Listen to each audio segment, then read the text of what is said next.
शाळांमध्ये enough teachers नाही आहे. आता काही काही शाळांमध्ये एकाच वर्गात 2 क्लासेस चालू आहे कारण की टीचर्स नाही आहे शिकवायला. दुसरी गोष्ट, बेंचेस कुठल्याही शाळेत नाही आहे, मुलं जमिनीवर बसत आहेत. तिसरी गोष्ट, भिंती ज्या आहेत त्या लीक होत आहेत. काही जागी पत्रे आहेत, त्या पत्रांना छिद्रे, पावसाळ्याचे दिवस चालू आहे. तर अशा लीक होणाऱ्या भिंतीमध्ये, गळणाऱ्या पत्रांमध्ये या लेकरांनी कसं शिकायचं? चौथी गोष्ट, कुठंच बाथरूममध्ये पाणी नाही आहे, प्यायला पाणी नाही आहे. तर आपल्या देशात 80 वर्ष स्वातंत्र्य मिळवल्यानंतरही जर 80 वर्षाच्या स्वातंत्र्यानंतरही जर आपल्या मुलांना पिण्याचं पाणी भेटत नाही, बाथरूमला पाणी नाही आहे, त्यांच्या जे शाळेचा जे छत आहे ती गळती आहे, शिक्षक नाही शिकवायला.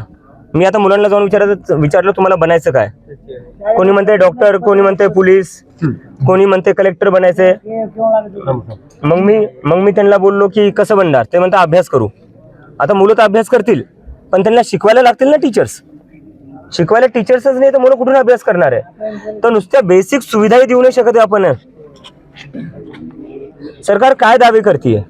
एवढ्या ट्रिलियनची इकॉनॉमी झालो, तेवढ्या ट्रिलियनची इकॉनॉमी झालो, ही रँकिंग ती रँकिंग. काय करायचं तुमच्या रँकिंगचं? लोणचं टाकायचं का? जर इथं मुलांना बसायला बेंच नाहीये, प्यायला पाणी नाहीये, काय करायचंय?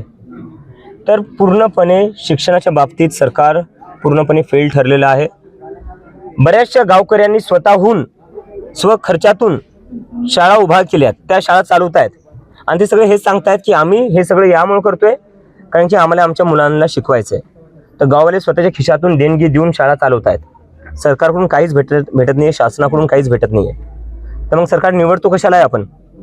जर गावकऱ्यांनी स्वतःच्या देणगीतून स्वतःच्या खिशातून जर सरकार त्यांना शाळा चालवायच्या असतील तर मग हा टॅक्सचा पैसा चालला कुठे? आणि मग लोक जे सरकार निवडतात ते निवडता कशाला आहे?